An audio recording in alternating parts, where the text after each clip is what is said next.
Salut les marques et les smarts et bienvenue sur Catch Up, le podcast qui transpire le catch. Ici, plusieurs fois par semaine, on analyse, on décortique, on critique ou on encense les shows de la WWE et consorts. Je suis Raphaël et je suis là pour vous parler d'un double show. Alors, on va surtout parler du Monday Night Raw du 7 novembre 2022, le Monday Night Raw post-Crown Jewel. Mais parce qu'on tient à notre undefeated streak de review, d'analyse de show ininterrompu depuis 89 ans, je crois, eh bien, nous allons aussi vous parler un petit peu de SmackDown et pour ça, je suis avec Ringside. Comment ça va, Ringside? Ça va bien, ça va bien. Et oui, on a un SmackDown qui est presque passé entre les fils de la raquette là. Eh non, mais non, c'est pas comme ça Mais chez nous.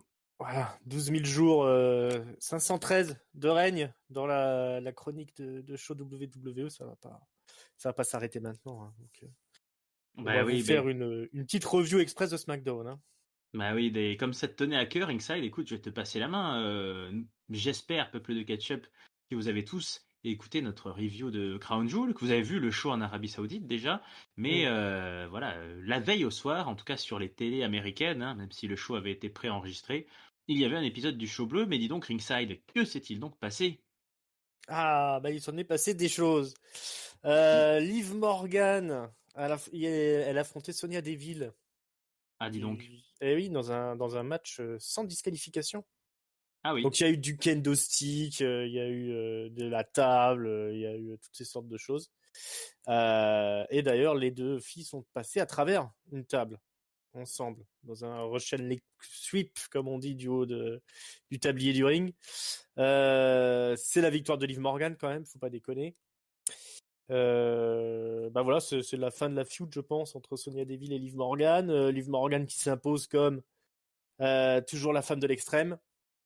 Après, je ne sais pas qui ça peut intéresser, ce genre de spectacle. Mais en tout cas, elles se sont bien données, les deux filles, à coup de kendo stick et de table. On a eu aussi chez les filles un début de feud entre Emma et Xayali. Donc, ils ont sorti Xayali de la naphtaline. Elle est venue confronter Emma, se foutre de sa gueule pendant une interview.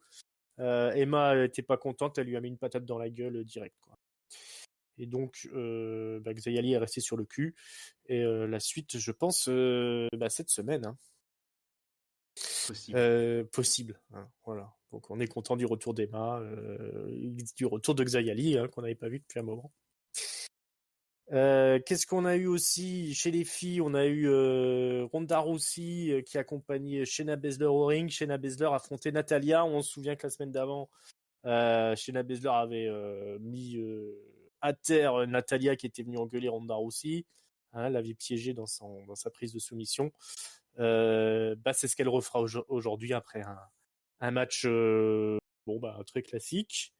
Victoire de Shayna Baszler qui après, sous les conseils de Ronda Rousey, qui est maintenant très méchante, elle a ponctué le match avec un gros coup de genou dans la face de Natalya qui après, elle saignait du nez. Elle lui a cassé le nez, je pense. Mm. Voilà, Shayna Baszler qu'on est en train de reconstruire comme un espèce de monstre, hein, en tout cas enforcer du côté de la division féminine. Voilà, en garde du corps de Ronda Rousey, on va dire. Ouais, bah ça c'est plutôt pas mal, moi je trouve, hein. C'est plutôt une bonne idée, ouais. Mhm. C'est plutôt une bonne idée.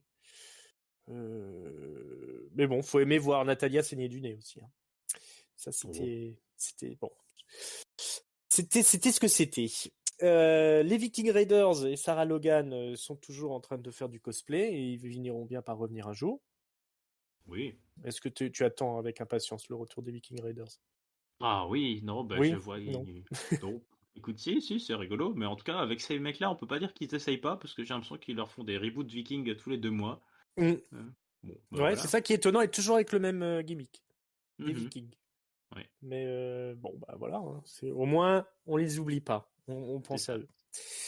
eux. LA Knight a battu Ricochet. Hein, on se souvient que la semaine précédente, Ricochet était venu faire il était venu rappeler à l'ordre LA Knight en lui disant qu'il avait une grande gueule et que si ça se trouve quelqu'un viendrait lui faire fermer sa gueule. Mais c'était Et pas lui. il a tenté le coup Ricochet, mais ça n'a pas marché puisque LA Knight a gagné avec un petit paquet en tenant les cordes, hein, à l'ancienne. Oui. Hein. Ah oui. tricherie, un petit opportunisme.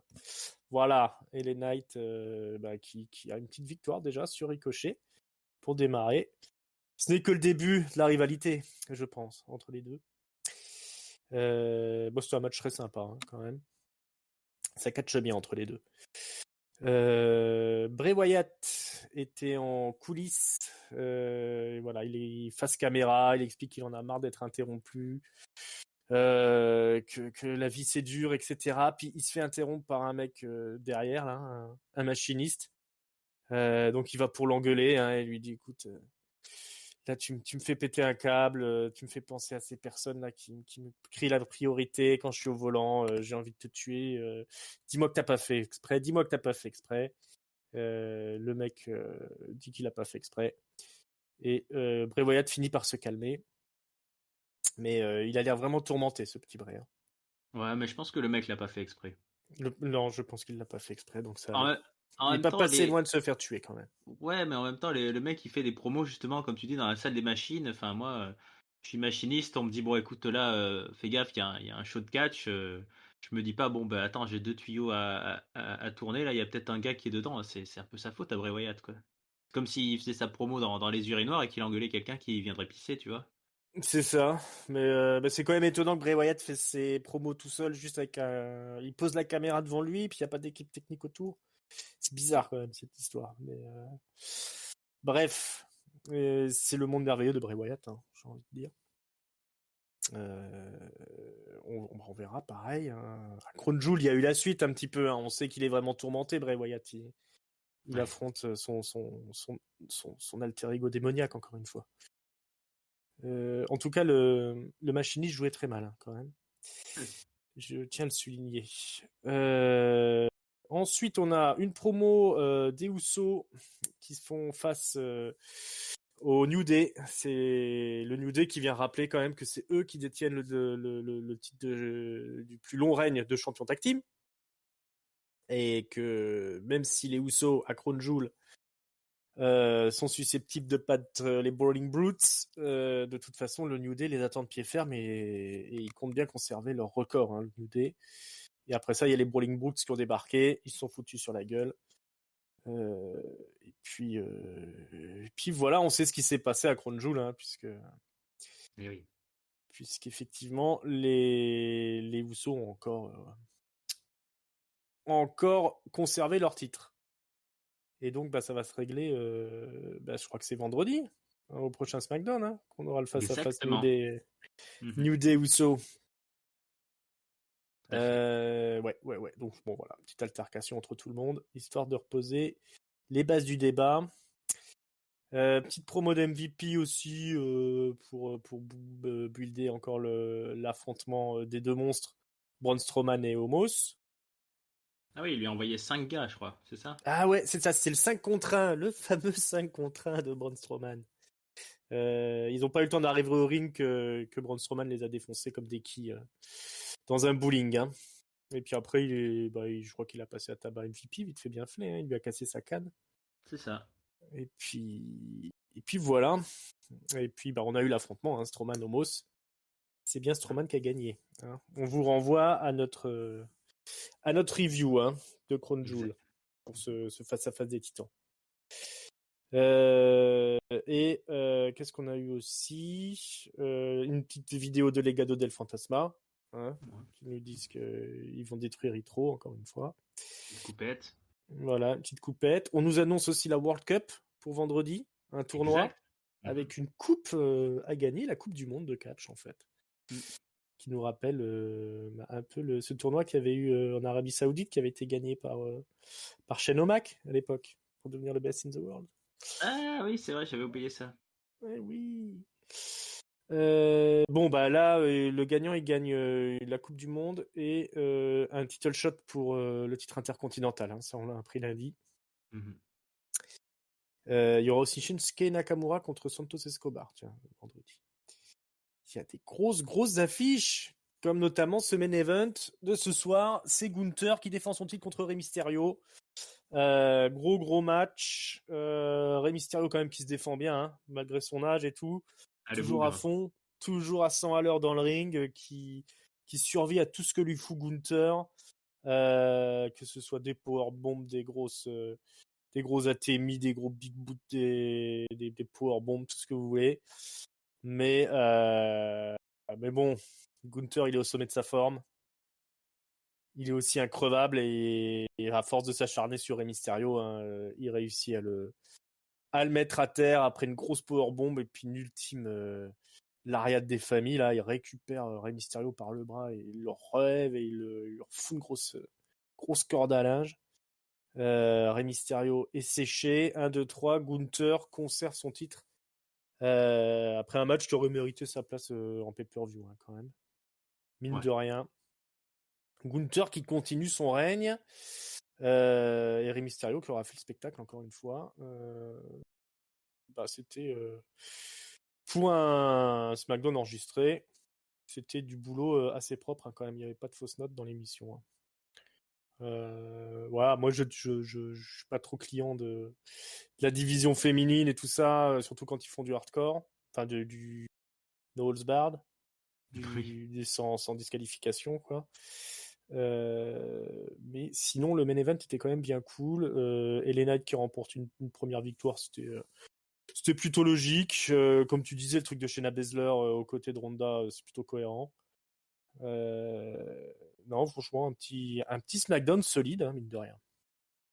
Oui, bah ça pose. Enfin, on parle souvent des go home show. Qu'est-ce que ça doit être un go home show? On en parle notamment sur le Discord. Est-ce que ça doit être un truc qui te met en feu pour le pay-per-view, enfin le premium, ou est-ce que c'est un truc qui te fait avancer d'autres intrigues? Et là, c'était clairement ça. Hein. Voilà, le main event, c'était pas du tout quelque chose qu'on allait revoir à Crown Jewel, mais en même temps, là, on est vraiment sur des délais très short. Hein. C'est même pas 24 heures après, donc ça me choque pas.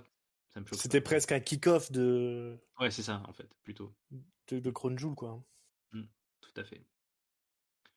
Bon, bah écoute, merci Ringside pour cette analyse Bah, je t'en prie. de Friday Night SmackDown. Écoute, on va accélérer le temps. Voilà, hop, et nous voici. Ouf! Ah bah merde, où est-ce qu'on est tombé, Ringside? Eh bah dis donc. J'ai les pecnos, là. La Pennsylvanie, c'est. Ça sent le fumier un peu. Comme Oui, ça. c'est quoi ces poules? Bah écoute, voilà, nous sommes à Wilkes-Barre, en Pennsylvania, pour le Monday Night Raw du 7 novembre 2022. Le 1537e, donc nous sommes juste après Crown Jewel, enfin les superstars ont eu le temps de revenir. Crown Jewel, je vous envoie la review bien sûr, évidemment. Et on a enchaîné, on a commencé fort, hein, puisqu'on a de suite débarqué la Bloodline, enfin une partie de la Bloodline, hein, vraiment les Samoans de la Bloodline et les frères en fait, voilà, on a eu la fratrie. On a eu la fratrie, le vrai sang du sang, là, les Usos et Solo Sikoa, et qui nous disent voilà qu'ils sont qu'ils ont gagné, hein, ils ont fait ce qu'il fallait faire à Riyad, mais ils sont très vite interrompus par le New Day. Tu en as parlé, c'est la prochaine feud, c'est le prochain match à SmackDown. Et là, on a un vrai défi entre les deux équipes. Hein, le New Day qui dit que eux, ils sont toujours là, ils sont toujours vivants, toujours debout, comme on dit. Et puis leur règne, ils y tiennent et ils vont surtout pas le laisser partir comme ça. Donc ils vont se défendre et vont faire en sorte que leur record subsiste.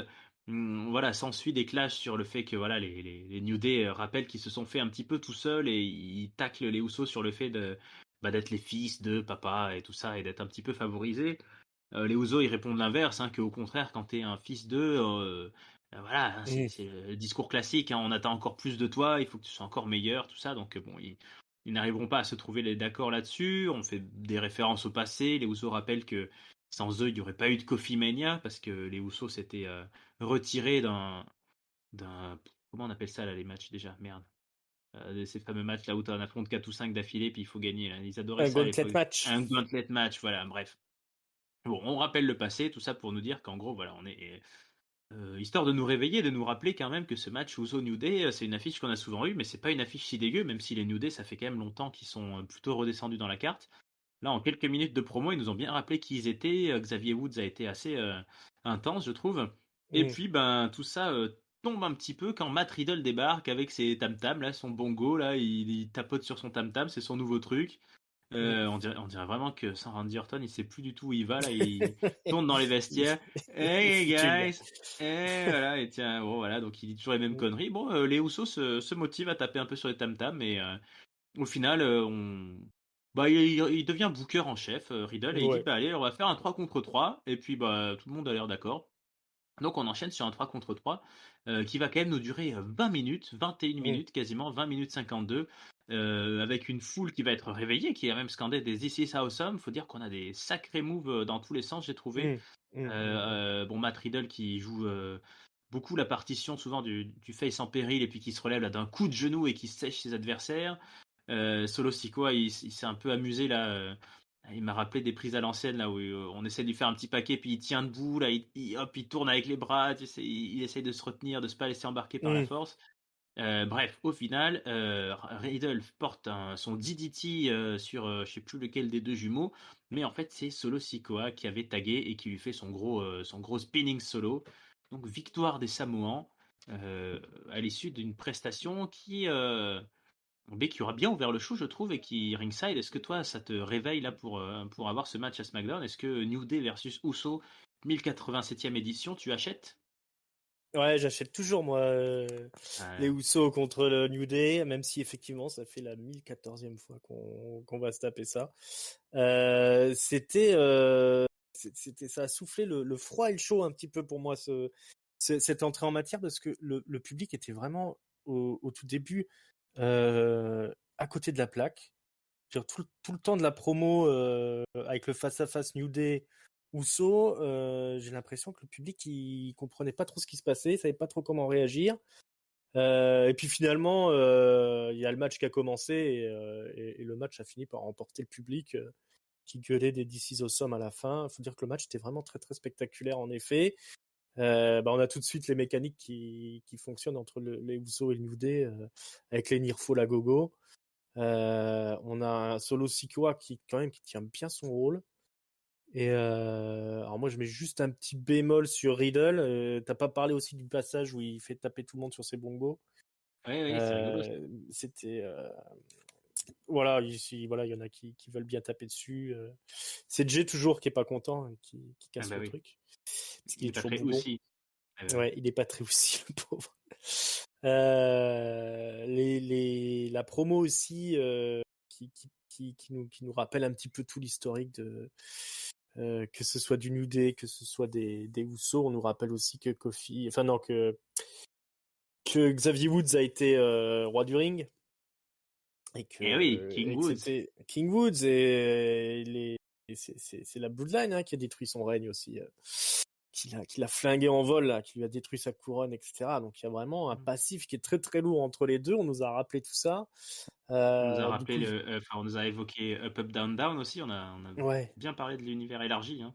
ouais. C'est en une promo, tu rétablis un petit peu le New Day dans sa position quand même d'une des plus grandes équipes de tous les temps, quoi. Hein. Ils se revendiquent comme la meilleure même. Hein. Ils font un peu passer les Usos pour la deuxième meilleure équipe de tous les temps. Il y a le public qui est toujours là, qui répond toujours aux New Day Rocks quand c'est l'heure de chanter.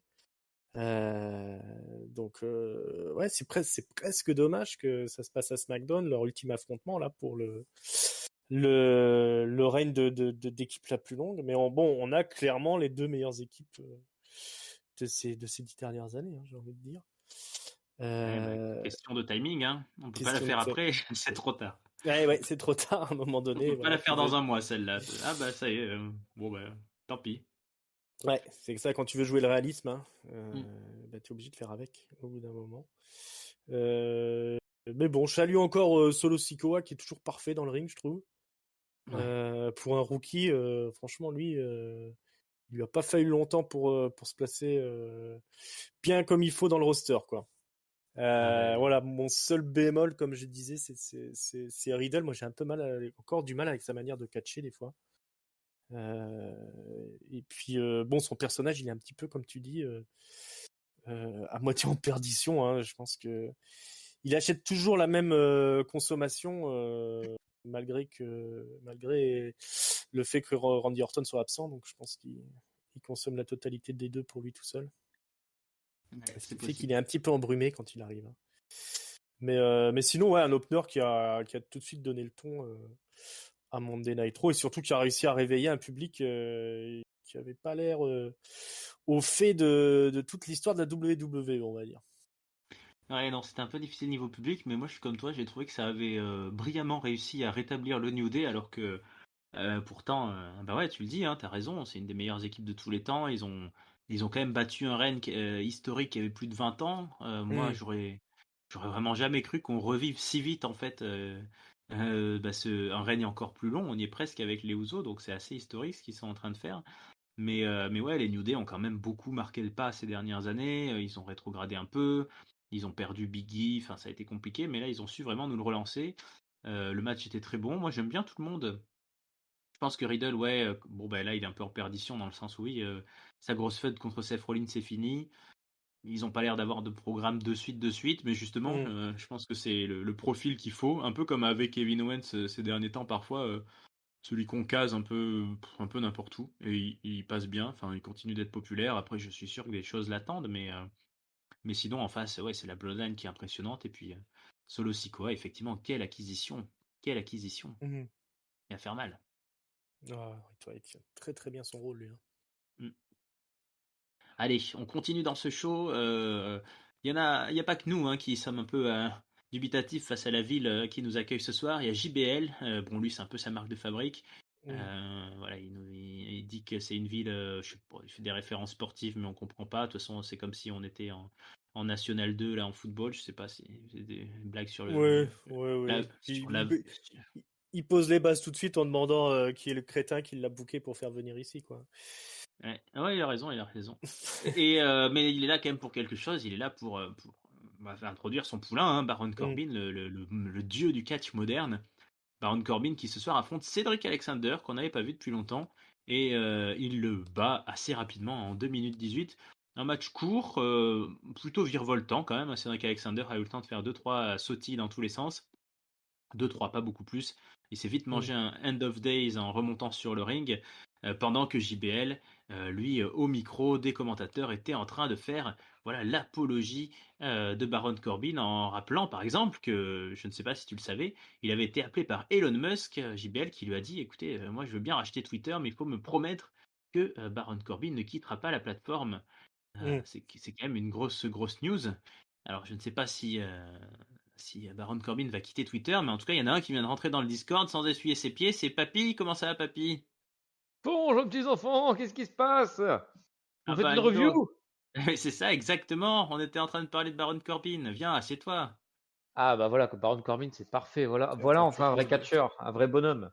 Voilà. Bon, alors, Papy, je te laisse juste enlever ton manteau, puis je passe la parole à Ringside pour qu'il nous donne son avis là-dessus. Alors, Ringside, toi, ça t'a plu, ce match? Mais moi, alors, autant je suis content de faire venir, d'accueillir ici ce bon vieux papy, autant je suis content d'accueillir aussi JBL chaque semaine à Monday Night Raw désormais. Ses promos, je pense que c'est les meilleurs à chaque épisode. Et voilà, il a passé 5 minutes à se foutre du public, de se foutre de la gueule du public. Après, il a tenu les commentaires, c'était les commentaires les plus fun de la soirée. Et puis derrière, Baron Corbin qui fait le match. On est content de voir que Cédric Alexander n'a pas été viré encore. Euh, voilà. Après, Baron Corbin, moi je trouve que encore une fois cette semaine, il se repose un peu sur JBL. Hein. Il Ah catch bah, assez, il déroule son truc assez classique, mais enfin, dans ses expressions par rapport au public, il apporte rien de neuf par rapport à ce qu'il faisait avant, donc ça repose quand même vachement sur JBL. Il faut quand même qu'il fasse gaffe, Baron Corbin à pas à s'endormir trop comme ça ah bah ouais. sur le Hall of Famer là, mais puis qu'il est à la muscu un petit peu Baron Corbin quoi. Ouais, ouais. Ouais, je suis d'accord avec toi. C'est un beau bestiau, mais il faudrait qu'il finisse par se construire un physique de main eventer là. Bah, ouais. Il est à 2 doigts d'être au top la chaîne alimentaire là. Bah, il fait un peu sa feignasse, je trouve. Et Hein. Papy, qu'est-ce que t'en penses? Il devrait pas aussi s'aligner niveau costume un petit peu sur JBL? Moi, je suis déçu qu'il ait Hmm. pas. Il ressemble au Baron Corbin d'avant là. Et Papy, qu'est-ce qu'on devrait lui déguiser? On lui met un chapeau de cow-boy à Corbin ou Bah après, il ressemble au Baron Corbin d'avant parce que c'est Triple H qui veut tout refaire comme à NXT, donc du coup il remet du Baron Corbin d'avant. Alors sauf qu'il a plus de cheveux, mais bon. Il Ah, était pas comme ça le Baron Corbin d'avant. Il Oh avait là des là. cheveux, c'était un motard, il avait des squelettes d'animaux Oui, morts là, sur peut-être, les peut-être. épaules. C'est vrai qu'il Il ça faut, manque il d'a faut- ça manque Réécris d'animaux l'histoire. morts. Ça manque d'animaux morts, hein, sur ce modèle trop. Ouais, après, ouais, ouais, je suis d'accord. Il y a peut-être une autre opportunité pour lui, vu l'absence totale de concurrence à Mondial trop dans le roster, qui fait que normalement la porte est grande ouverte pour un grand main eventer comme lui. Ouais, je suis d'accord. Peut-être qu'ils auraient peut-être fait un petit effort pour s'impliquer un peu plus dans l'histoire. Après, je suis pas sûr non plus que quand on t'envoie du Cedric Alexander ou du Gargano, ça donne envie de vraiment te défoncer, quoi.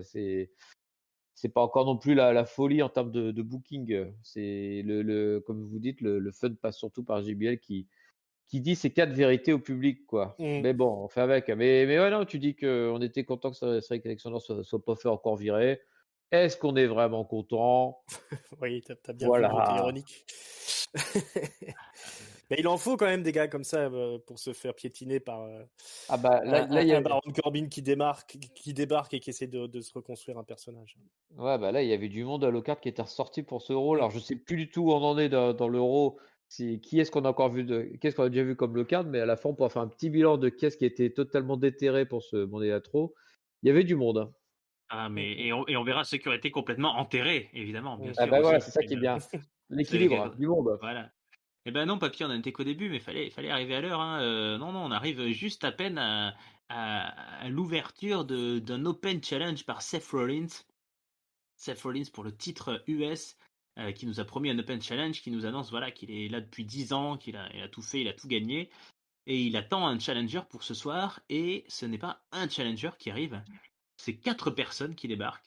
Le Judgment Day en intégralité arrive et encercle le ring. Alors lequel va oser s'élancer? Eh bien c'est assez logique, c'est le chef de la bande hein, qui monte sur le ring, Finn Balor.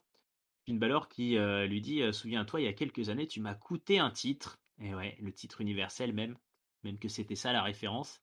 Mm. Et lui dit bah, ce soir, moi je vais te coûter le tien. Bon, bon il y a pas. Seth Rollins, il ouvre un petit peu la bouche, mais il y a DOC qui débarque.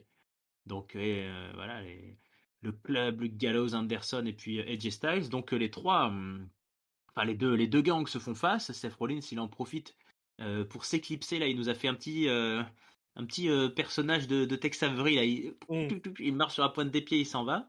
Et, euh, et du coup, ben, c'est AJ Styles là qui prend le micro. Il dit voilà, ben, c'est sûr qu'il y a c'est far from over, tout ça, c'est très loin d'être fini cette histoire entre The OC et le Judgment Day. Mais le problème, c'est que putain, vous avez toujours Rhea Ripley quoi. Ça nous fait chier. Vous êtes toujours 4 et nous on est 3. Mais il dit on a cherché la solution au problème de Rhea Ripley. On n'a pas trouvé la solution. C'est la solution qui nous a trouvé. Ça c'est de la poésie. Ça c'est voilà. Mm. C'est pas le quartier qui me quitte. C'est moi je quitte le quartier. Et hop. Ben en fait il y a une meuf aux abords du ring puisque elle était pas dans le ring. Hein, Rhea Ripley. On sait pas pourquoi d'ailleurs, mais elle était pas dans le ring. Et bien mal lui en a pris puisqu'elle s'est fait tabasser par derrière par une meuf avec une veste sur la tête là. Et ouais, c'est le retour de Retribution.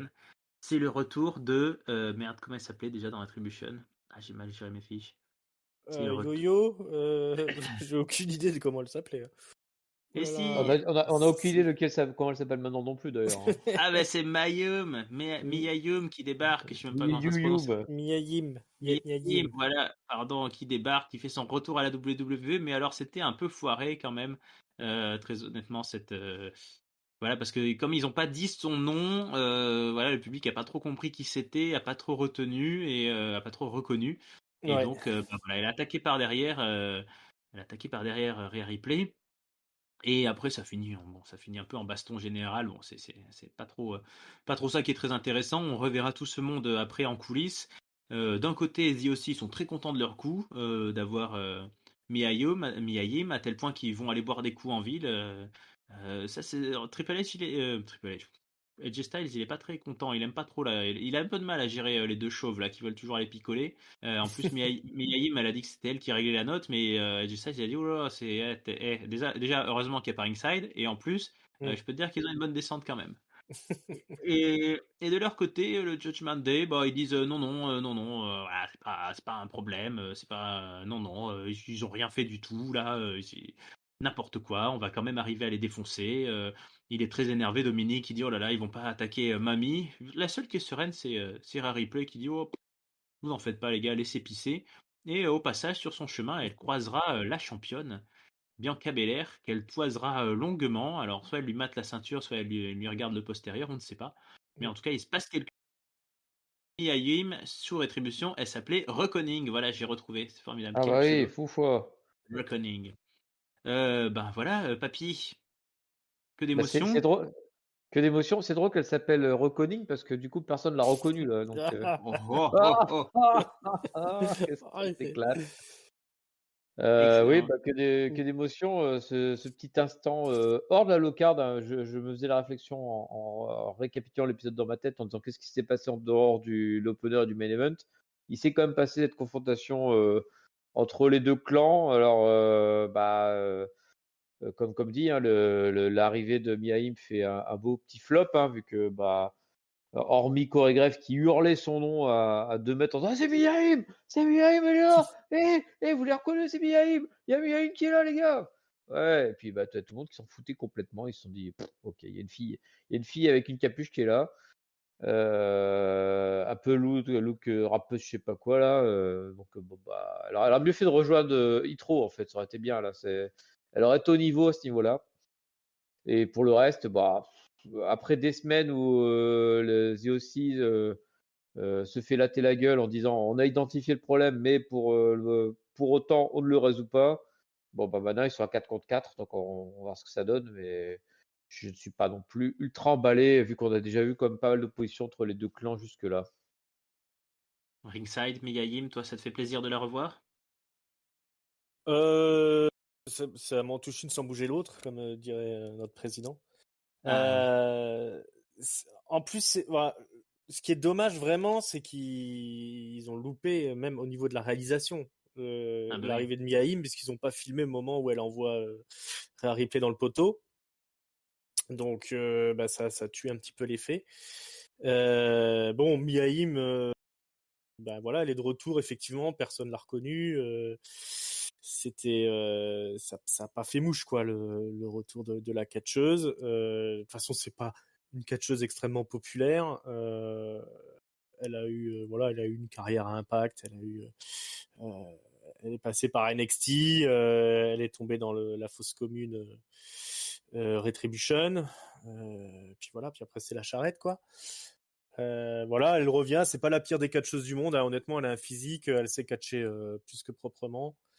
Donc ça peut permettre d'avoir une bonne opposition contre Rhea Ripley. C'est plutôt un bon choix parce qu'au moins elle a un physique qui peut concurrencer un minimum Rhea Ripley.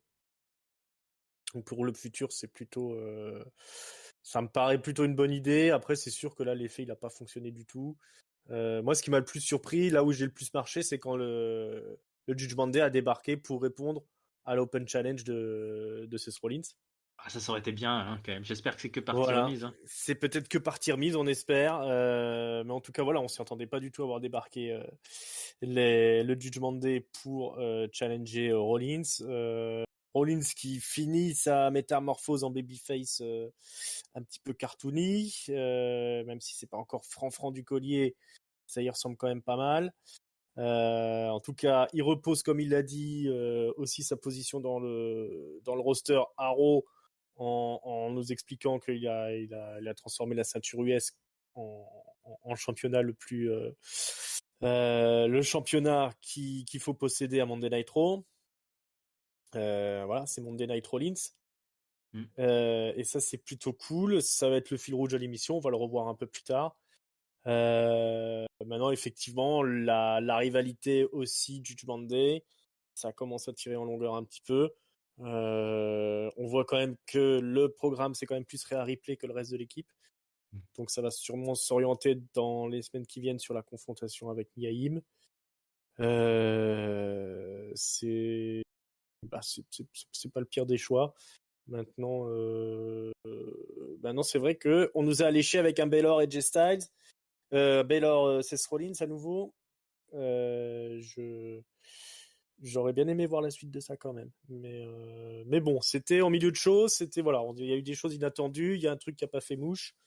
On a un Monday Night Raw, quoi. Ça souffle chaud et le froid un petit peu. Ah, j'espère bien qu'on l'aura quand même, ce Finn Balor, Seth Rollins. C'était pas mal comme écriture. Bon, Ouais, revenir un peu sur leur vieille, ouais. leur vieille altercation d'il y a si longtemps.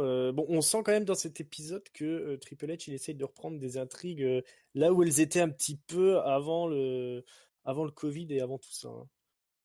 Ouais, bah il aime créer un historique, enfin il aime rappeler un Mm. peu les historiques, c'est intéressant.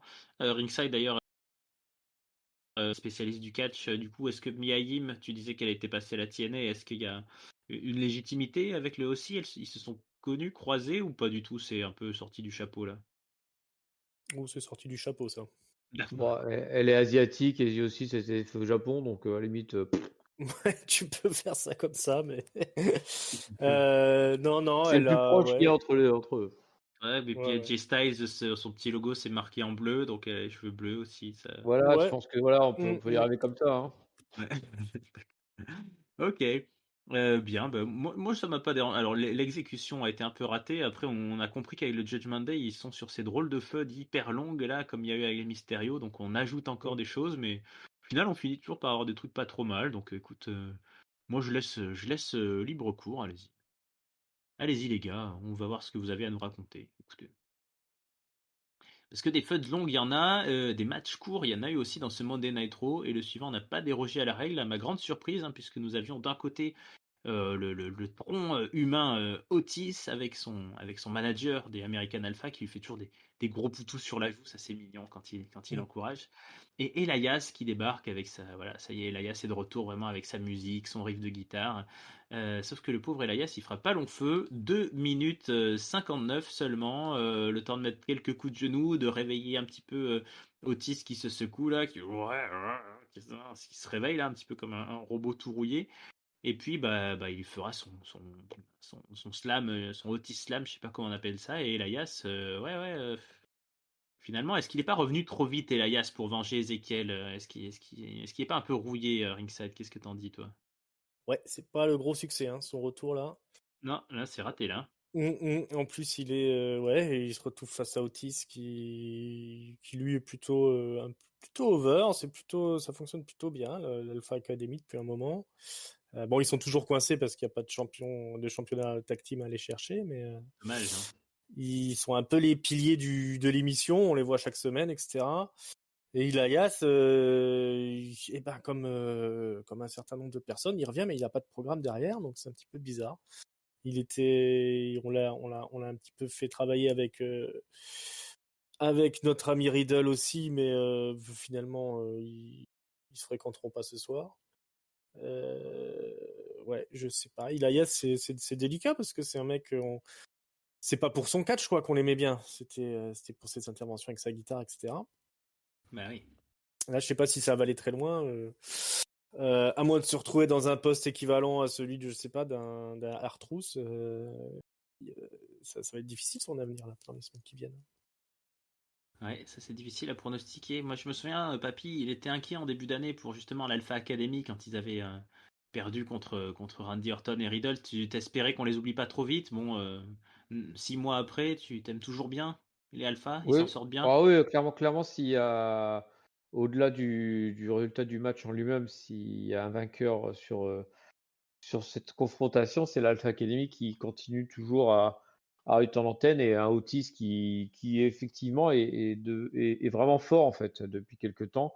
Il a quand Mm, même donc éclaté Elias, il a éclaté Gargano. Alors, ça reste des low quart d'heure, mm, mais bon, n'empêche qu'il enchaîne les victoires, Otis. Et c'est compliqué de le faire tomber en plus, parce que chaque fois, là, contre Elias, il y a plusieurs fois où tu penses qu'il est KO, et en fait, Otis, il est incroyable, quoi, comme gars. mm, Donc, il y a un vrai truc avec lui qui marche bien. Gable, je trouve qu'il fait du bon boulot aussi. Alors, même si là, il est un poil en retrait, je trouve, ces temps-ci. Mais ils peuvent vite revenir. C'est des gars, en plus, c'est des gars qui arrivent à faire le taf dans le ring et qui, en plus, si tu leur donnes des petits segments comiques, ils vont le tenir, en fait. Donc, mm. eux, ça, c'est une bonne association. Par contre, Elias, je l'avais déjà signalé, je crois que c'est la semaine dernière ou celle d'avant, je ne sais plus, mais moi, je trouve que son retour est bidesque à souhait. Il revient sans âme, un peu comme Bliss quand elle a retrouvé son personnage de Bliss. Mm. Et il erre là, il est là. Moi, franchement, si c'était pour faire ça, bah, autant garder Ezekiel. Hein. Ouais. Elias, comme tu disais Ringside, Elias, il est là pour être avec sa guitare et tout. Déjà, il joue plus de guitare. Donc, ça enlève 99% de l'intérêt du personnage, ce qui est quand même un peu couillon, quoi. Et pour la suite, je sais pas, j'ai l'impression qu'ils veulent le refoutre avec Riddle, mais dans ces cas-là, je suis pas super rassuré pour Riddle, quoi, de se retrouver avec ce gars-là. Alors, peut-être qu'il réussira à le relancer, hein, faut jamais dire jamais. Alors, on a bien un Jugement Day qui était cliniquement mort et qui a ressuscité, mais au bout d'un moment, il y a quand même des motifs d'inquiétude quand on voit c'est la nature du retour d'Elias. Ouais. Moi, il me fait peine à voir. Ça arrive rarement que j'ai un catcheur comme ça qui me fait de la peine. Après, Ezekiel est blessé, hein. Peut-être qu'il attend de pouvoir faire tag team avec son frère et qu'il est un peu triste, je ne Peut-être sais aussi, pas, ouais. peut-être. Peut-être, C'est hein, ça aussi. c'est C'est qu'il peut-être le ça qui le mécontent, travaille. Ouais. Mais là où je rejoins Papy, c'est l'Alpha Academy. Moi, ce que j'aime beaucoup, c'est leur capacité, et ils n'arrivent pas souvent à faire ça, la WWE, avoir une équipe qui peut en quelques semaines soit être full tag team, soit être juste l'un en solo et puis l'autre qui est derrière à l'encourager, et puis ils switch, hein. Des fois c'est Gable, donc c'est des solides piliers du show, hein. Ouais. Mais Et- pour moi, c'est deux gros talents, hein, les deux là. Hein. Tout à fait. Alors Gable, c'est vrai qu'il a le déficit de taille, mais comme disait Papy, au micro, il est bon, il sait faire les segments comiques dans le ring, c'est du 5 étoiles. Et pareil, Otis, moi je trouve que c'est aussi un gros talent, hein, c'est un monstre, et dans le ring, il est très très bon. Hein, donc, Et Super AD lui a refilé le World Strongest Slam. Hein. ouais, en plus comme Pour un mec comme finish. ça, c'est un super finisher. Hein. Ça marche super Exactement. bien. Ça, pour moi, on est amené à les voir monter plus haut, hein, les deux là. Et Otis, il y aura quelque chose à un moment donné avec lui. Hein. Sinon c'est du gaspillage. Il pourra peut-être gagner une mallette du Money in the Bank un jour, je ne sais Ouais, pas. ça pourrait très bien arriver. Hein. Ça pourrait très bien Pas arriver. Oula, rigoler c'est un gros avec ça. pari, ça. Hein. Otis avec la mallette Money in the Bank, ça, franchement, les gars, Ouais, si jamais je on pense que ça n'arrivera jamais. Qui vivra verra. Qui vivra Voilà, verra. exactement. On a déjà vu pire. Hein. Qui vivra Il y avait le verra, mec mais avant le mise, ouais. ouais, qui vivra verra, mais qui vivra verra aussi une guerre se déclencher, les amis. Une C'est guerre pas vrai. féminine. Ah bah si, oui, parce que Oui, là, c'est la guerre. faut pas déconner, c'est la guerre, hein. Il y a les gentils de Raw, donc c'est euh, Alexa Bliss, Asuka et puis Bianca Belair qui sont sur le ring et qui se retrouvent face au Damage Control. Et puis tout d'un coup, ça part en animé japonais. Voilà. Pute, tout d'un coup qui est lancé. Oh, bah Oh. merde. Bah ça c'est pas gentil. Du coup, alors c'est pour vous refaire un petit peu le replay là parce que c'était un petit peu vite. C'est Io Sky, hein, qui traite Asuka de bitch. Et Asuka, se faire insulter dans une autre langue que sa langue maternelle, ça lui plaît pas du tout. Donc ça part en grosse baston, et Bianca Belair, elle le dit, les gars, War Games. Allez, boum, War Games. Bon, c'est normal, hein, c'est annoncé au Survivor Series, donc à un moment donné, il faut bien la remplir cette carte. Puisqu'il n'y a plus de manager général, il faut bien que les catcheurs se démerdent toutes seules. Donc War Games, ok, bon alors, mais c'est un 5 contre 5, donc là on a 3 contre 3, il nous manque du monde. Et ben Nikki Cross, elle débarque, et puis elle attaque Bianca Belair. Elle a déjà coûté le titre, quand même, à Crown Jewel, à Asuka et à Alexa Bliss. Donc, elle erre un petit peu sans but, Nikki Cross, hein, c'est carrément un électron libre, mais là, elle commence à prendre quand même position, et Damage Control, on sent bien qu'elles veulent en faire quelque chose. D'ailleurs, écoutez, je ne résiste pas, là, je suis impatient, on va enchaîner, on va en finir Oui, avec... accélère. on va finir avec les filles, c'est qu'un peu plus tard dans la soirée, Nikki Cross a un match contre Dana Brooke pour, figurez-vous, le titre 24/7. Et oui, il est toujours là, et Dana Brooke est toujours la championne. Je me demande si c'est pas celle qui a eu le règne le plus long. Il faudra regarder les stats de cette ceinture incroyable. Mais bon, Dana Brooke, elle fait ce qu'elle peut, mais là aussi, en un match de 2 minutes à peu près, elle perd très très rapidement contre Nikki Cross. Nikki Cross qui devient la championne 24/7. Alors elle l'a déjà gagné, hein, en tant que Nikki H, plusieurs fois même. Sauf que là, il y a un truc qui se passe, c'est qu'on ne voit pas débarquer les Cédric Alexander, les Reginald, voilà, tous ces mecs-là ne sont pas là. Il y a une espèce on a l'impression que tout le monde les attend, et puis voilà, comme quand on se rappelle que quelqu'un est mort à un repas de famille parce qu'il fait plus la blague raciste au fond ou autre. Voilà, il y a quelqu'un qui manque, et Nikki Cross, elle est tellement dans l'adrénaline de tout ce qui se passe qu'elle part dans les coulisses. Elle marche, le sourire béat, là, les regards hagards. C'est Bailey qui est quand même obligé de lui rendre sa ceinture parce qu'il dit mais vas-y, t'as gagné. Et Nikki Cross, elle fait même pas tomber la ceinture, elle fait tomber la ceinture à côté de la poubelle.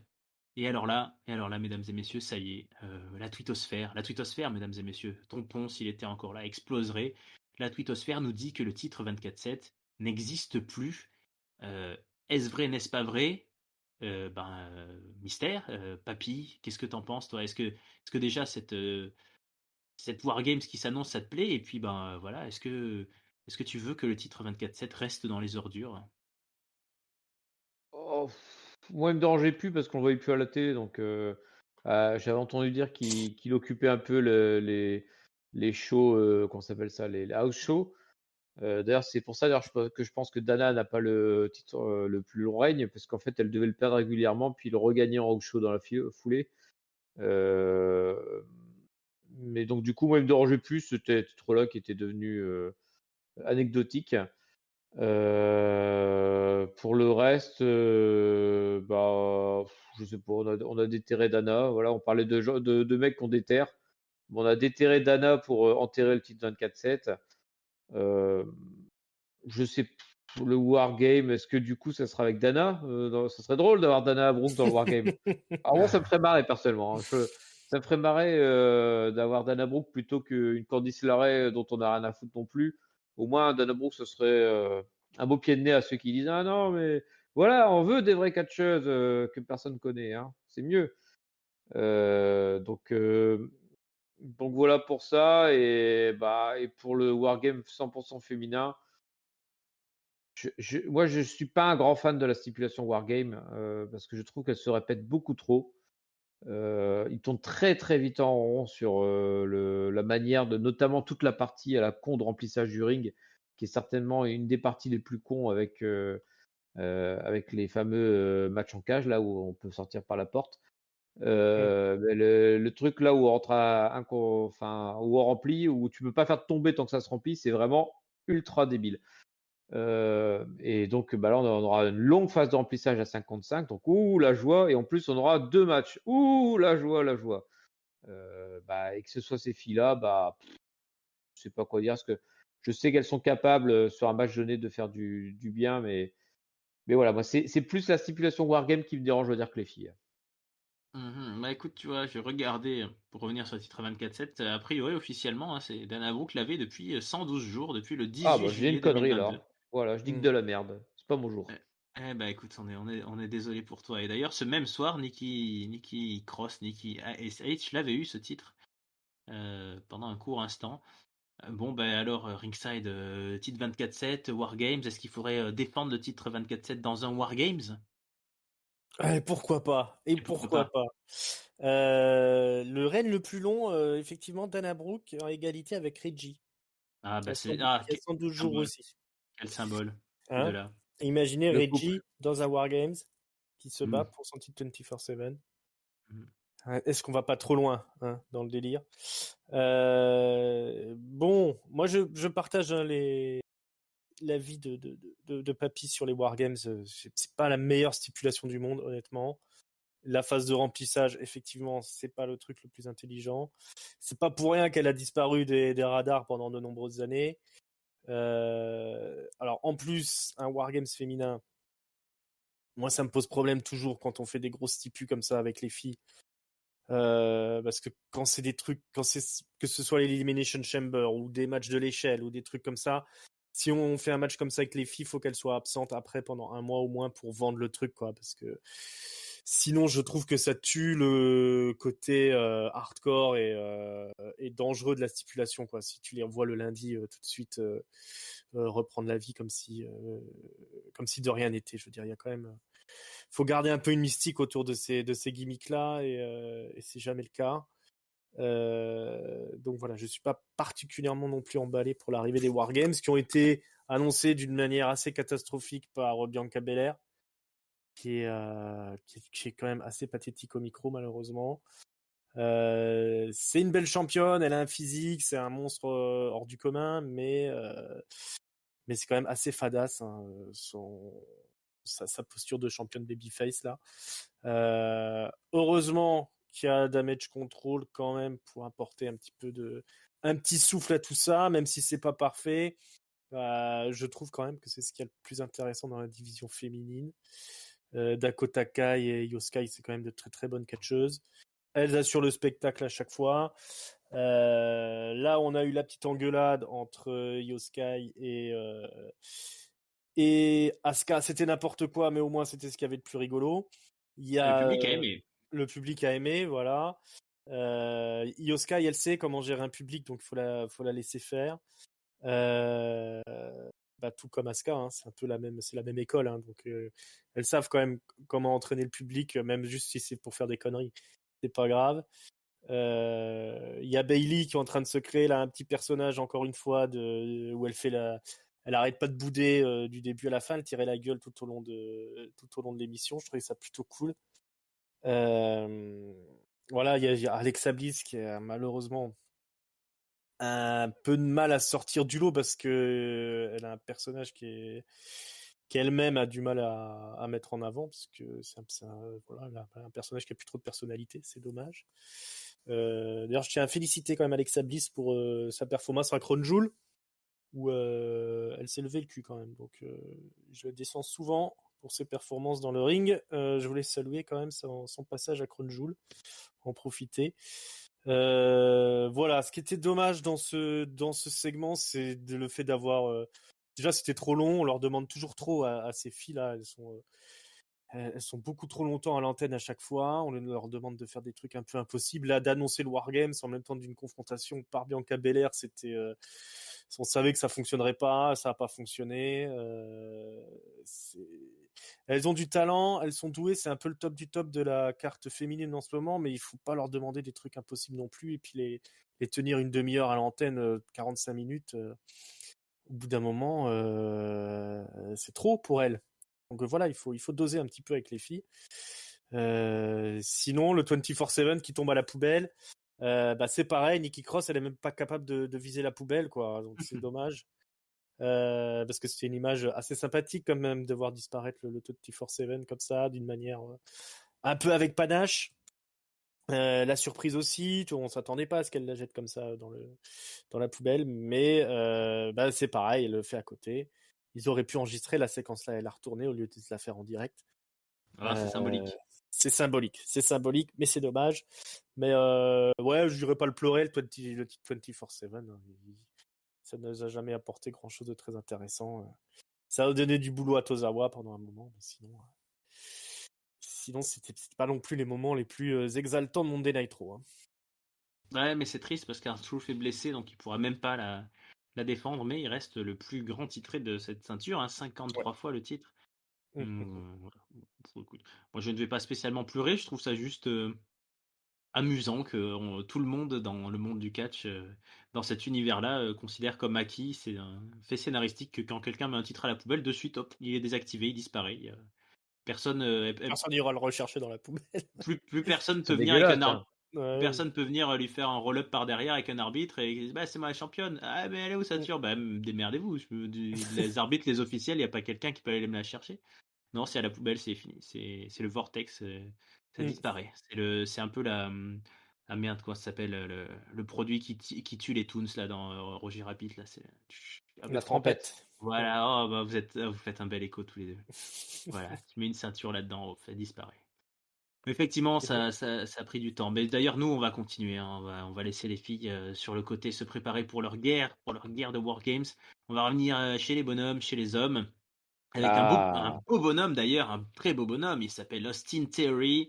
Et alors, il a fait le kéké un peu avant le début de l'émission. Il a croisé Shelton Benjamin et il lui a dit ouais, en gros, t'es has-been, quoi. Donc, Shelton Benjamin, il a dit, ah, tiens, quelqu'un qui me parle et qui me défie pour un match, c'est bien, ça. Allez, oui, d'accord. Il est sourd en plus, Et Shelton du coup, Benjamin. Quoi? Tu ah me ben, défies? quoi? Allez, hop. Et bah, du coup, un match dans la moyenne, un des autres. Hein. On avait eu 2,18 avec Cedric Alexander, 2,59 avec Elias. Là, on a 2,43.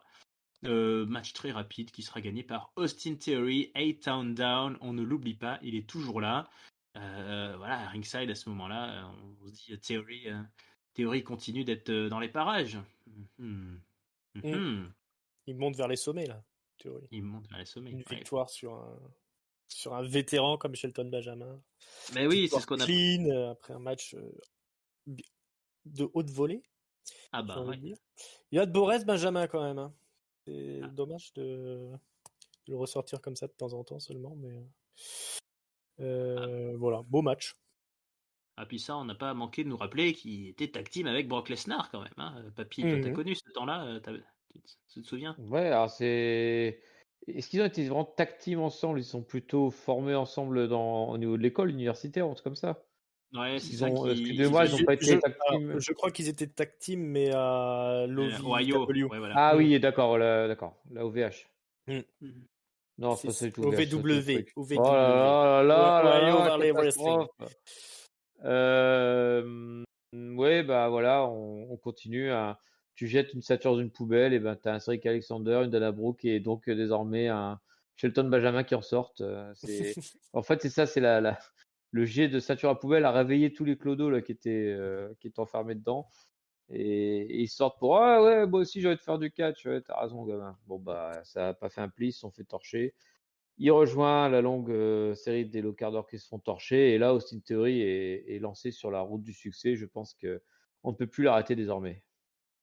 Et, bon, et alors, on va pas quand même de suite le revoir, Théorie, mais parce que bien sûr, auparavant, il faut qu'il cède la place à celui qui a été son mentor, hein, un de ses lanceurs en fait dans le monde du catch, Johnny Wrestling, Johnny Daddy Gargano, au grand, à la grande joie de Papy, nous avons eu un segment d'anthologie. Alors là, je pense qu'on n'avait pas fait mieux depuis très très longtemps. Le Miz et Gargano se disputent toujours pour une histoire de Dexter Lumis. Alors Dexter Lumis, il ne peut pas parler, hein, donc on ne sait pas. C'est con, hein, parce qu'il lui faudrait 1 minute au micro pour nous expliquer, mais même pas 30 secondes. Mm. Mais alors du coup voilà l'histoire. Alors donc pour rappeler, précédemment dans la WWE, il y a Dexter Lumis, il arrête pas d'attaquer le Miz. Il est même allé chez lui, tout ça. Il a dégribouillé sur les dessins des enfants du Miz. Il a bouffé dans le frigo. Bref, c'est très mal. Sauf que Gargano, il a dit, mais en fait le Miz, il a fait exprès. Il a payé Dexter Lumis pour faire tout ça. Pour qu'on parle de lui, voilà, tout ça. On se souvient qu'à l'époque, le savais-tu, Ringside, le savais-tu, papy, Claude François avait fait payer un mec pour une fausse tentative de meurtre pour qu'on parle de lui dans les médias. Et ouais, c'était la grande Mhm. Le époque du showbiz. salopard. Le salopard, Claude François. Il avait oublié de payer l'ampoule. Hein. Et puis, bah voilà, et du coup, bah, le Miz, ce soir, il nous dit, mais non, c'est pas vrai du tout, c'est n'importe quoi. Et ce qui fait le plus de tort au Miz, c'est que ses proches croient Gargano, son père même croit Gargano. Alors ça, quand même, ça fait mal, ça. Que ton propre père préfère croire Johnny Wrestling, ça doit être douloureux. Et Gargano, il arrive et il nous dit, ah ouais, non, mais en fait, parce que le Miz, entre-temps, il nous dit qu'il a une productrice d'Hollywood qui veut faire un film sur sa vie, qui veut faire un film sur son histoire. Et Gargano, il nous sort un coup du chapeau incroyable, parce que la productrice d'Hollywood, c'était pas une productrice d'Hollywood, c'était Gargano qui l'avait engagée, dis donc. Oh là là. Et donc Quoi? on se retrouve, on se retrouve sur le Titantron parce que Gargano il nous a sorti, il nous explique que c'est une télécommande universelle qui marche avec le Titantron, incroyable. Et donc il nous lance lui-même le footage et on voit le Miz dans un petit resto là, voilà, attablé, qui raconte effectivement à une meuf qu'on ne verra pas.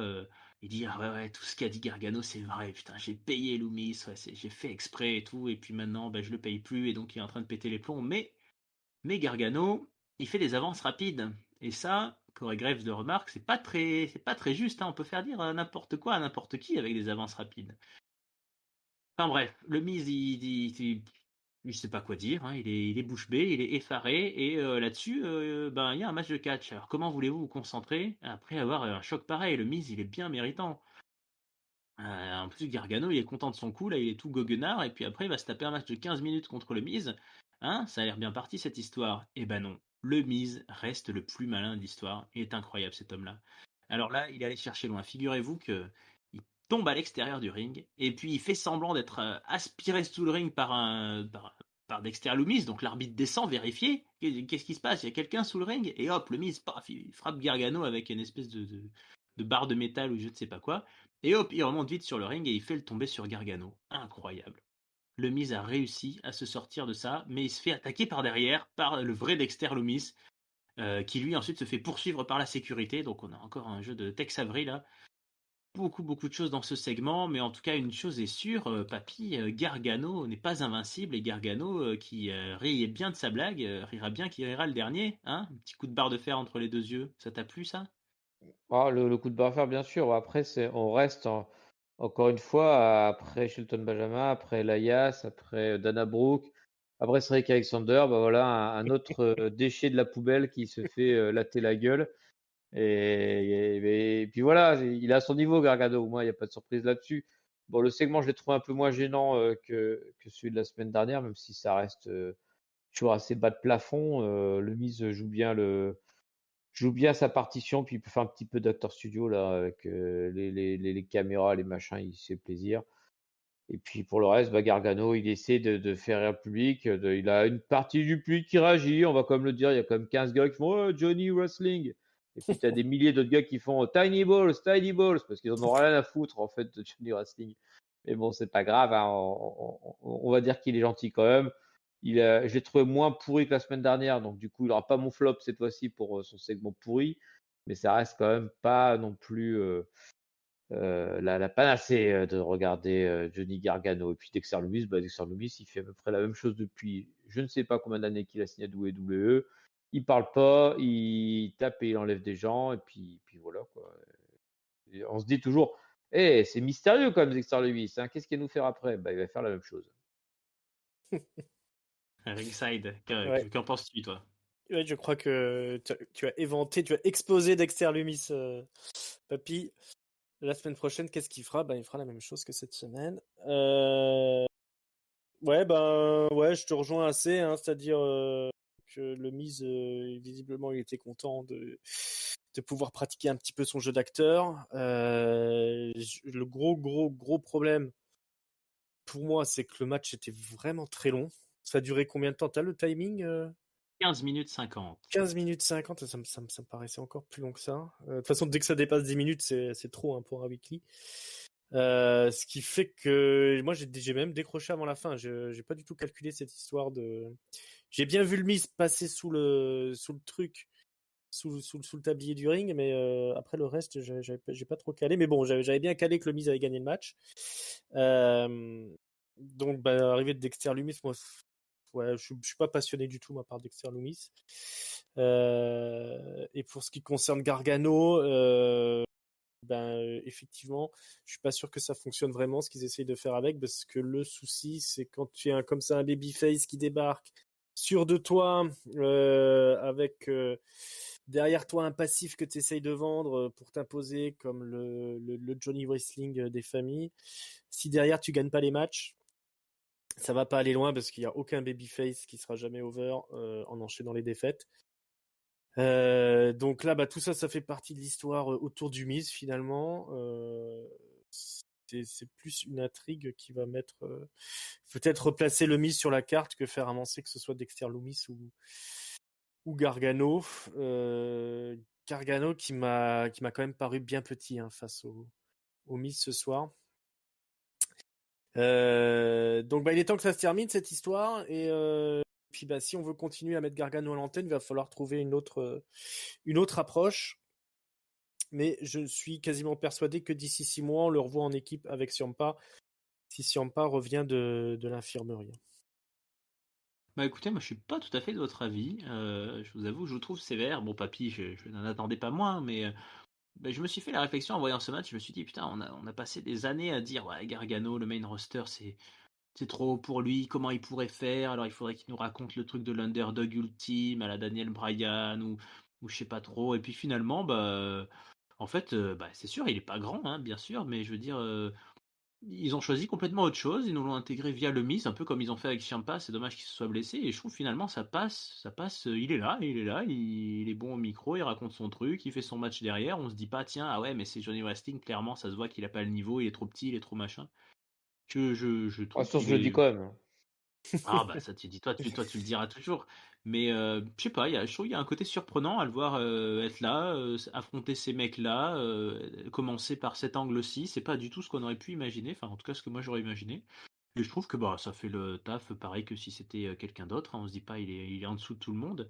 Mais après voilà, c'est un pour le moment c'est un petit début, voilà, petit à petit. Est-ce qu'il voilà, il va s'installer hyper, d'accord, mais de notre côté, je trouve ça pas plus mal que de nous jouer une sorte de Johnny Wrestling hyper hyper imbattable comme ils auraient pu aussi nous faire, hein, une sorte de pareil de Oh Daniel l'horreur. Bryan.